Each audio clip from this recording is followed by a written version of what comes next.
Hello, and welcome to Thriving in the Age of Disruption with Dr. Ramesh Ramachandra. Today, Dr. Ramesh chats with Mr. Paul Tan, a professional services expert in assurance, taxation, and corporate advisory. Mr. Tan is the co-founder of professional services firm Creston ACA and has more than 25 years' experience in audit and assurance, tax advisory, corporate recovery, and mergers and acquisitions.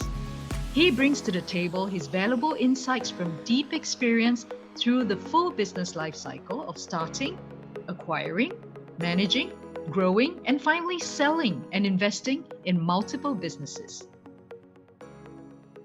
It's my pleasure today to introduce Paul Tan, someone I've known for a very, very long time. I think we met some 20 years ago on a Singapore Airlines flight to Mauritius. We were both attending ACCA, which stands for the Association of Chartered Certified Accountants, global event. And he and myself and maybe two others made the Singapore delegation. So we spent about 4 to 5 days in Mauritius, got to know each other. He's funny. He says the most outrageous things with a straight face. And he is also a very good professional who has looked after my firms well under his care, because soon after that, I moved most of my business to him. The word that I have for Paul is that he's a visionary. In fact, he's ahead of his time. He will, of course, refute this description because he's modest at times. What strikes me as being visionary is just small details that I've known about him and how he has managed his own entrepreneurial journey. I'm excited that he's here and he's going to share with us about his own journey. Thank you, Paul, for being with us. I am very far from being a visionary. Many of the decisions, whether I turn left, go straight, turn right, maybe even take a few steps back, most of the time is not through prior planning, through foresight or visions. Most of the time, if not all the time, is forced by circumstance, as in that situations calls for a certain decision and I make that decision, I take that path. But that's an excellent attribute of someone who is entrepreneurial. They are in the thick of the game, whatever game they take on. And then circumstances force them to adapt. And we may look back now 20 years and say, oh, you're a visionary because of those choices that you made. But I'm sure at that point, it was a matter of almost life and death, or like you said, circumstances. I just had to make that decision. So spot on, really great that you highlighted that. I'd like to start off, Paul, having our listeners get to know you. I would like to describe myself as I'm a people's person. I know it's very cliche, but seriously, I'm a professional. I run an accounting practice, and there is a real risk. Many clients do not see that risk, but there's a real risk being a public accountant. How do I mitigate or minimize my risk? I find that the best way is to have very loyal people working with you. So I identify the talent, I make them feel I love them and they love me, and everything else should fall in place. Whether I take a very complex, complicated, even high risk job engagement sometimes, and as long as I know my people executing it have my interest at heart, have the firm's interest at heart, then at least I know that my risk is already mitigated, is already minimized in that respect. So I strongly believe in that, and I have actually lived that since I started my business at a very young age of 29. At least from a public accounting point of view, not many other public accountants start their own practice on its own. You can find some of them joining as a partner, but no, I started my own practice at 29. That philosophy has served me well, which is choose the right talent, retain them, and everything else will fall in place. Your clients will be taken care of, your risk will be taken care of. Wonderful. And then how about you at home? I've got 2 sons. My wife, a working fellow professional. I play my part as a daddy to my 2 sons. They are young adults, and I'm so happy that they have grown up to be fairly fine. I can hear that you're actually proud of them. I am. I live my childhood in a one-room flat. And a one-room flat, for those who don't know, has got no room, basically. The hallway, the walkway is usually dingy and it smells. But look at where I am now. I live in a semi-detached house. I've come a long way. It's from sheer hard work and luck. So I'm very conscious of my background, where I come from. Many people who knows me says that, "Hey Paul, which batch are you in?" I say, "What do you mean? Which batch?" And they just assume that I'm from RI. I said, "No, I'm not from RI." "Then you must be from SJI." I said, "No, I'm not from SJI as well. I'm from St. Gabriel's. Have you heard of that school?" And they pause, and most of the time they have not heard of the school. And from which I'm very proud. Alumnus, I give back almost every year within my means. If I can, I will help out. So, Paul, I'm curious, how did you become an accountant? I mean, why accounting? I became an accountant without knowing what bookkeeping or an accountant does. My grandfather would say, "What do you want to be?" I said, "I have no idea." "Do you want to consider being an accountant?" And in those days, he's in the naval base. He worked with chartered accountants from England and Wales, the ICAW, the British, and he finds everybody was very respectful of them. And he just told me that I should aspire to be an accountant. I became an accountant because of that. But I realized when I started my business and when I have to deal with entrepreneurs, young, old entrepreneurs, bosses who are successful in their own right, but yet have very little financial literacy. They don't read. There's a lot of rooms that I can educate them, and they become very appreciative. But it's rudimental to me, I mean, it's quite basic to me. A good friend of mine, very successful lawyer, for many, many years until he shared with me, he never paid up his visa bills, although he has the means, in full. And I was flabbergasted. I was like, "Huh? Why do you do that? Do you know what's the interest that you're paying for not paying up your full outstanding balance?" He says, "Oh, really? I thought the minimum payment is so much. I do see the interest and all that, but I never knew that I was paying 20 odd percent of the outstanding balance. Now they tell me, yeah, I will start doing that. I will start paying up in full." And this is just a simple example. And if I were to give you another mantra of mine, I always tell all the young people, don't spend more than what you earn.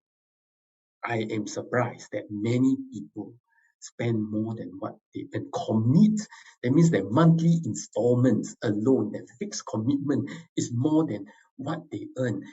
And again, that takes me back, and I say, huh? How then can you live that kind of lifestyle? But they don't even think of the consequences.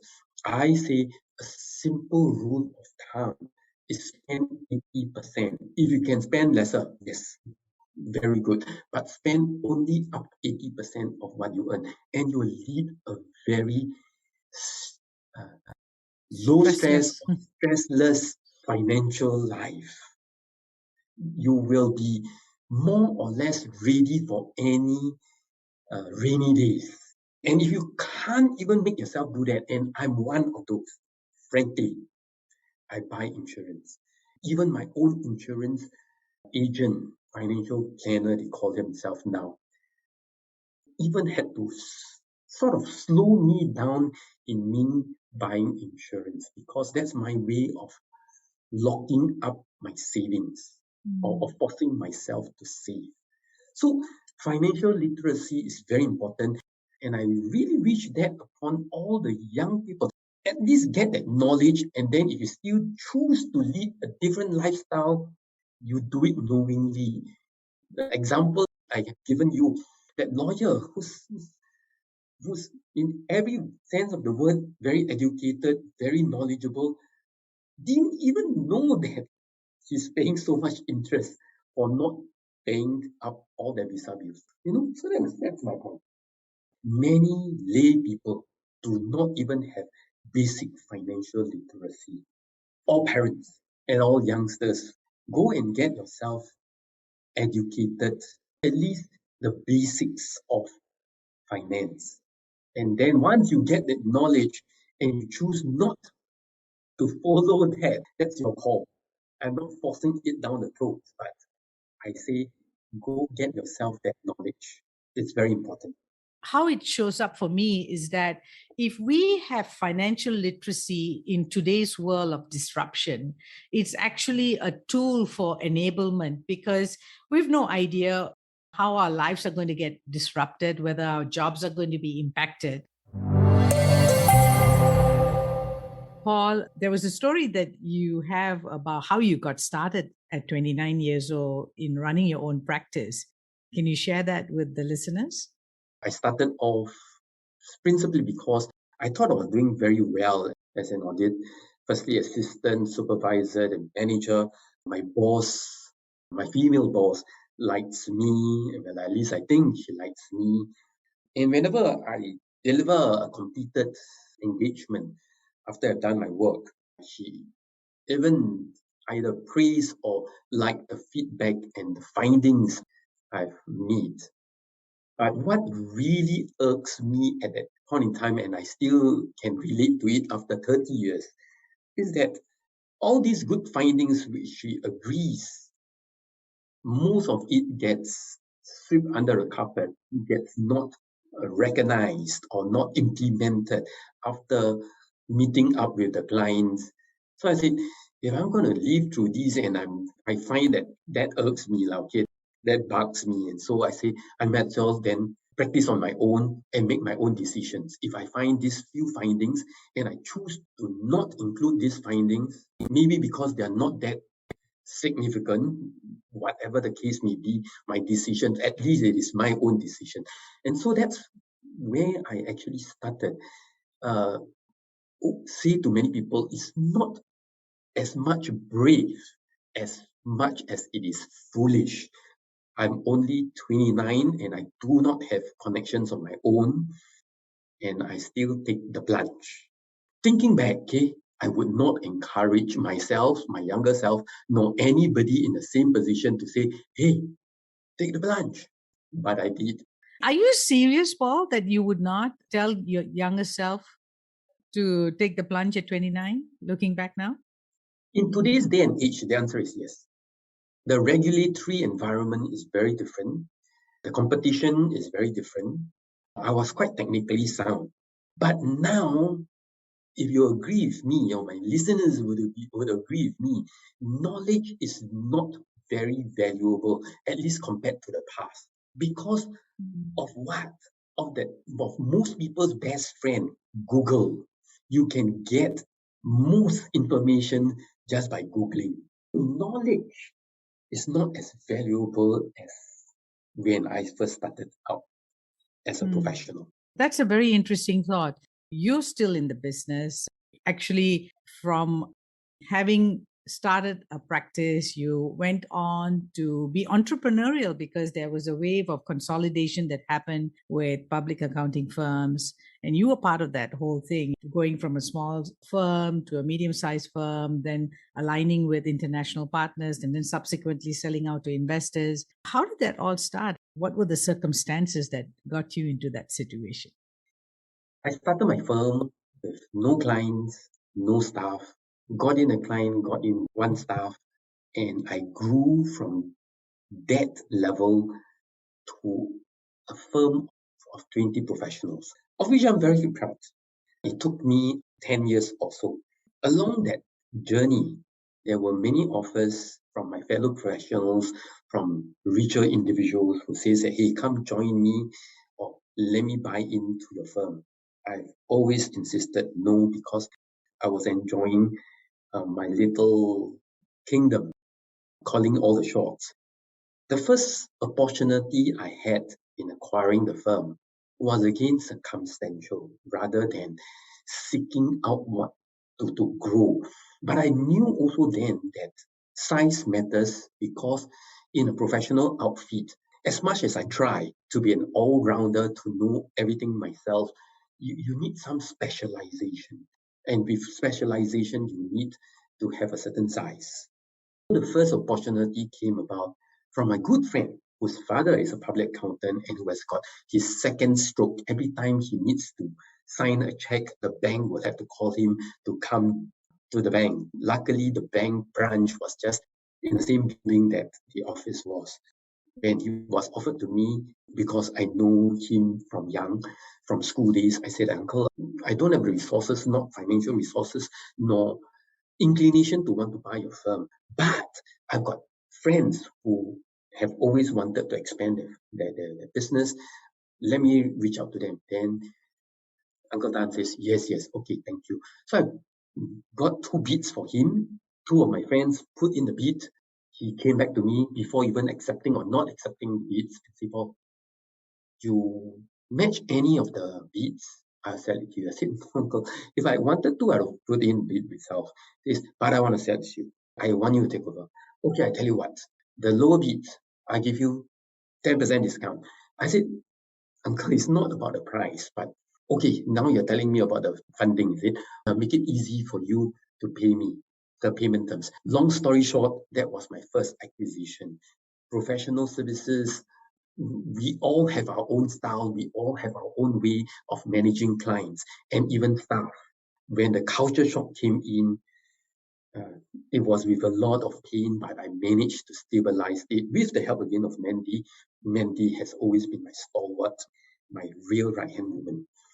With that, we managed to clear one acquisition. We're quite happy. And then the next one came about again by circumstance. I acquired 3 small practices before I was approached to sell my non-assurance by a venture capitalist, by a VC firm. And when that came about, greedily, I said yes to that, selling non-assurance, keeping only the audit practice. If there's any regrets in any of the business decision I made, I would have to say that comes as close to a regret as can be, simply because the team that I brought along, almost 20 of them, some 4 years ago, today, there's only 2 left in that firm. The others couldn't agree with the culture, and that includes me.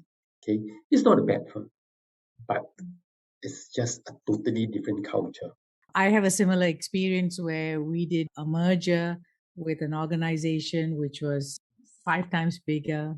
The culture shock and integrating the teams is the biggest issue. At the end, if you can't keep the people and integrate them as part of this bigger outfit, you've paid top dollar for nothing. I have been a client of yours for now 20 years. There was one important piece that I valued, that you never talked down to me as a woman. You treated me and my business and what I was doing seriously, and you gave me very valuable advice. And I appreciated that. And when you were not available, you always had your right-hand woman, Mandy, take care of me. I see you as a boss who has empowered women, especially in your firm. Would that be accurate? I sincerely believe that men are from Mars and women are from Venus.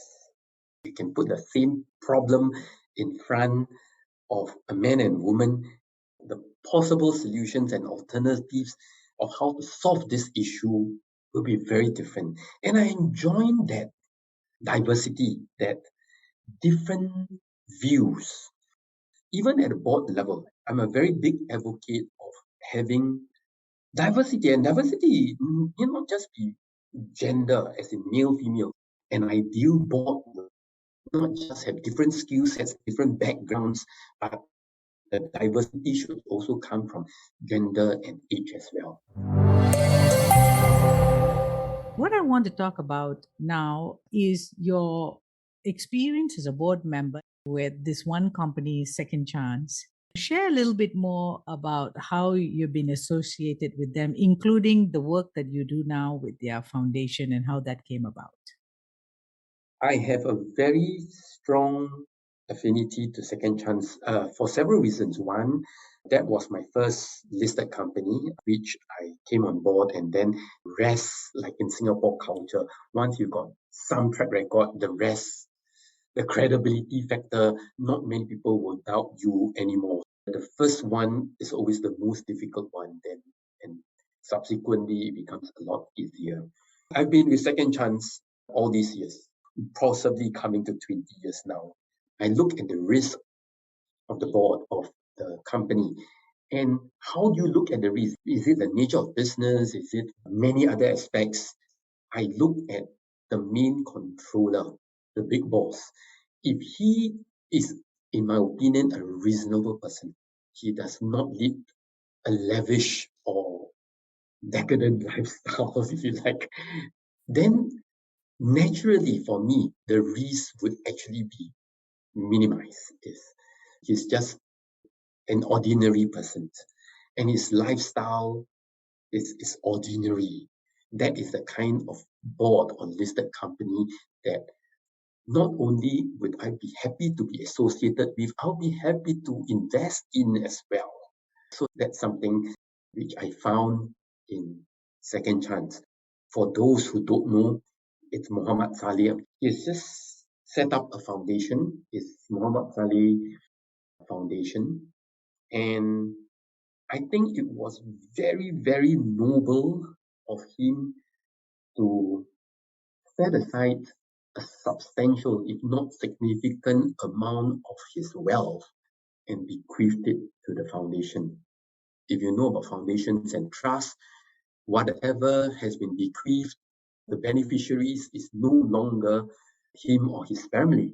And that's real, not just theoretical. It's interesting that he actually took on making that significant donation. And how was the family about that? Were they supportive? I think it's great if the family had aligned eventually with discussion to give up their share of the pie to a greater good. The end result is yes, I am very certain it was not just an easy discussion or decision. It was a long drawn process, but I'm very happy for his 4 children and him and his wife that they decided to do this. We need more people like Mr. Muhammad Saleh, the founder of Second Chance, to be able to set aside their own wealth and not just looking at passing it on to their family as the key beneficiary, but to actually set it aside for the community so that they can do a bigger impact with the community. And so thank you, Paul, for highlighting this. I think it will be a great example for other families as well as corporates to follow. Paul, I want to also talk about the hat that you wear as an investor. So can you share what's your new paradigm in terms of investment? In my career journey, I have acquired and I've sold businesses. My latest and current sort of passion in terms of my profession or my career, my business is actually M&A, mergers and acquisitions. I'm doing it for my clients, doing it for both acting as a buyer for my clients or acting as a seller for my clients. I find it very fulfilling. The journey to closing, it's very agonizing. Nearly without exceptions, the journey to closure has got many twists and turns. For those who are in this space would just be nodding their heads and saying, yes, yes, you're right. I continue to want to do a bit more of an M&A, not just for myself, but also for my clients, for both buyers and sellers. At the closing, they get a sense of relief and they get a sense of fulfillment, and so do I as a service provider. So that's the M&A. In terms of investments, run-of-the-mill investment as an accountant, and accountants don't make very good investors. Accountants don't make very good entrepreneurs. I say it again with sincerity. Really, Because I you're do. risk averse? Yes, because we are trained, we are indoctrinated that you always weigh your downside. You don't place too much weightage on the upside. You look at the downside and say that, hey, if the downside is this, if the worst case scenario, what happens? And so many good opportunities have passed by typical accountants like me.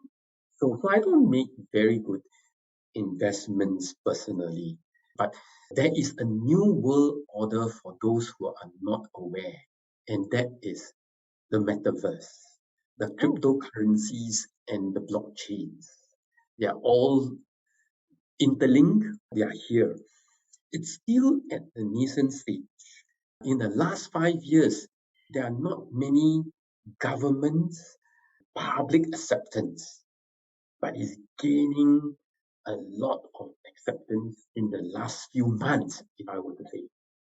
So for those who have not looked into this space, I would encourage them to at least read up a little bit.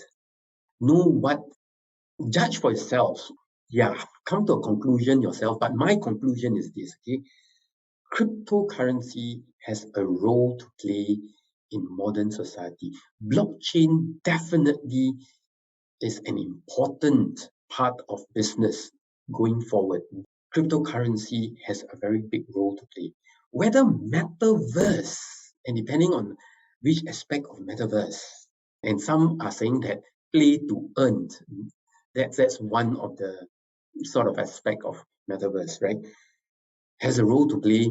I think so too, but yet I'm not recommending or encouraging people to go into that area, because I can't imagine if even a small but yet significant society, aspect of our society, especially the young, those who are in their late teens and young adults, are just gaming away, yet earning. I mean, what would this world become if there are too many people making a lifestyle and making a living out of the metaverse? Which, another way of putting it is virtual reality, it's not reality. I want to talk about another emerging aspect which is impacting companies. And I know that you are someone who, with your firm at least, you're in the forefront with sustainability and ESG compliances. Could you share a little bit with our listeners? What's the implication of that for companies? Thank you very much for bringing this up, because this is another pet topic of mine, sustainability. Now, in the past, and probably still to many people, business entrepreneurs and businessmen, what's to them sustainable, or how to run or how to build a sustainable business? Most of them, and even today, they would say be profitable. But the bigger picture is that being a profitable company need not necessarily lead to being a sustainable company. Profitability is not nicely or narrowly equal to sustainability. We have to break it up into the three acronyms. ESG, it stands for environment, social, as well as governance.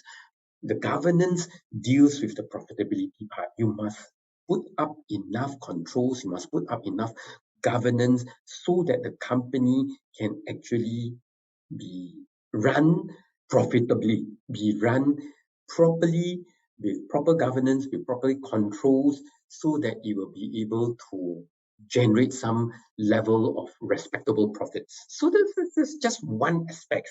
What about the E and S? E especially, to many people, it is a cost. If you want to take care of the environment, whilst from a company's point of view, it means cost. But you have to, because it is sustainable, without which, if you don't, then you're just living for your generation. You're just living for today. You're not taking care of the bigger picture, the environment, the space that you are operating in. It's an uphill task when I got into this space, in especially the listed company, in trying to convince bosses, top honchos, that they have to put in place and they have to spend some money to take care of the environment that their business is impacting. Really, it is cost, but it is necessary. You don't say, for example, I want to start a business. Must I buy a computer? Must I invest in a laptop? That's cost, but that's necessary cost. So I want entrepreneurs and bosses to say that these are necessary. Don't even talk about the cost benefits, the S part. Again, many people say that, yeah, when we do budgeting, we set aside 1% or whatever percentage to give back to society, to give back to the community in terms of charitable cause. And that's obviously good. But the social factor of ESG encompasses much, much wider than just giving back to society. It deals with diversity, in embracing diversity. Do you have an open policy of recruiting, if you like, LGBTQ, for example? Open policy. People of this inclination joins you. You don't not just straight away reject them. Actually, you'll be more than happy to engage them. And if they're suitable for the role, then so be it. And don't even just hide them in one corner. Announce it happily and proudly to the rest of the team members. I feel that's one of them. But I've also mentioned earlier that I strongly like diverse views or contradictory views. And that comes from the different gender, the different age group. I sincerely, again, have been learning from the young because their values and their outlook are different. Some of them I roll my eyes, I'll tell you the truth. But I constantly take on board these views, you see, and I have to constantly adjust my expectations and perspective also because of them. So the word sustainable, just reflect on it. What is a sustainable company? What's a sustainable country? What's a sustainable world? It all comes into play nicely. It's not just about profits. We've been working with family businesses, and because of the work we're doing with a specific family business who took on this whole agenda of sustainability and ESG. And what they did was that they came up with what they call as the 3 Ps to measure their impact in society.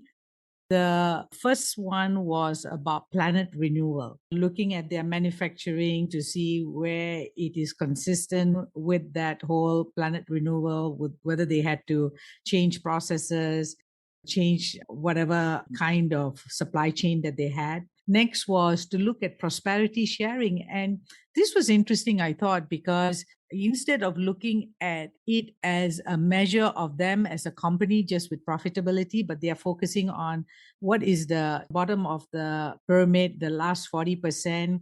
How are they sharing in the prosperity? How are they moving upwards? And the last one was their commitment to people development, and that every human being, whether they are senior or junior, has an opportunity to develop themselves and to their highest potential. Paul, can you share with me about your own spiritual journey? I find that perception of the spiritual side of things changes as you age, and not necessarily you get more religious as you grow older. Most people do, but not necessarily. And it depends on your the different experience and different aspects of life that you encounter in that sense. Just to answer your question, Ramesh, I'm a God-fearing man. That is my tagliner in my WhatsApp. And Oh, I really, really believe that I fear God more than I love Him. And because I fear Him, I keep myself in check. I think there is a very strong correlation between a God or religion and ethics. And I'm a professional, I'm a public accountant, and I have got ethical codes. And it is aligned with my religion. And I think any major religion.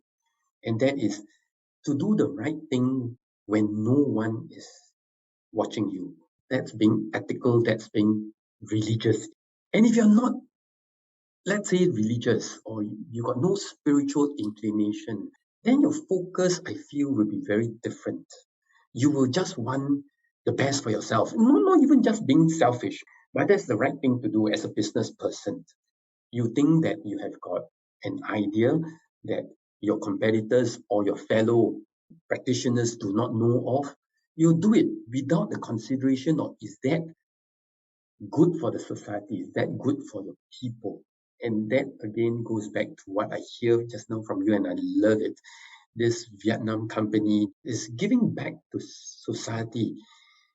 It's a vicious cycle reverse. Vicious cycle is usually used in a negative way, but the more you want to do for your customers, your clients, or the general public, the more business you get. But that's not very convincing. That's not easy to convince bosses. But it is true. You just have to try it. mm. Set aside some time and resources, and you realize the more you want to do for the community and society, it will bounce back a lot more to you. So that's Yeah, I love that. I think it's really great that we can have a relationship with God where, in fearing Him, He provides for us that framework to operate within, with integrity and within that ethical framework. So yes, you it's have to be accountable, right? another question for you. Is it possible to live a simple life?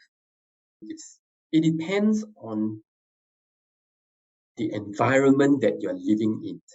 I would say that it's easier to live a simple life not in a modern society. So if I live in a village with very little access to the metaverse or the internet, my neighbors are all happily fishing, singing under the coconut tree.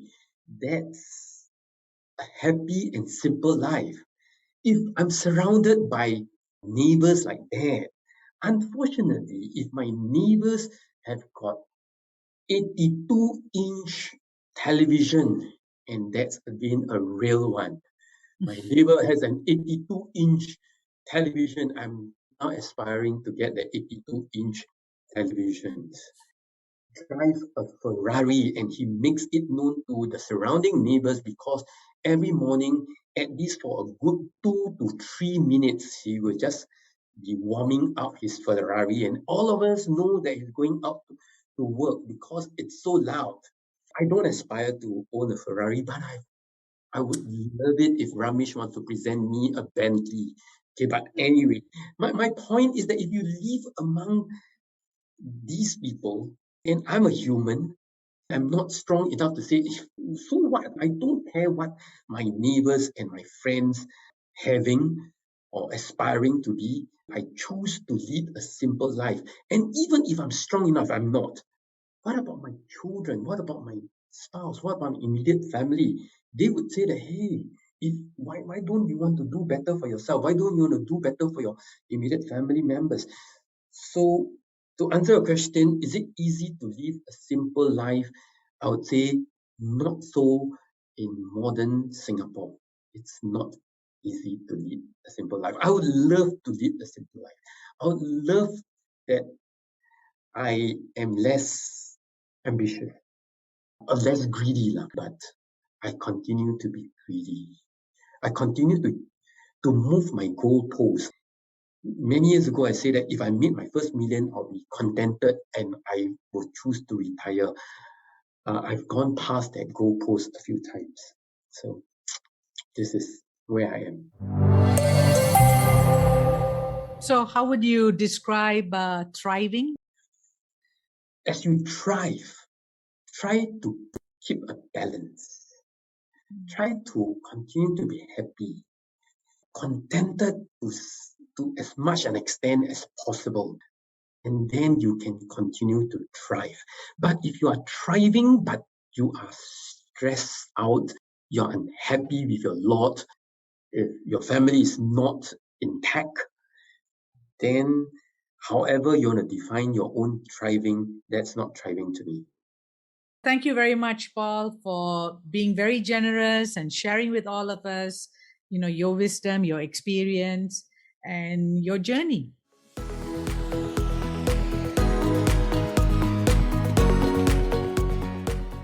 Thank you, Dr. Ramesh and Mr. Paul Tan, for the important reminder that thriving, in all sense of the word, includes our financial health. And as Mr. Tan has called out, starts with empowering ourselves with financial literacy. Next up, we have Ms. May Sim, who explores with Dr. Ramesh thriving from a completely different perspective. Ms. Sim is the region's premier psychological astrologer and is known for her practical and structured approach to applying astrology towards achieving personal purpose and fulfillment. Be sure to join us for our next episode.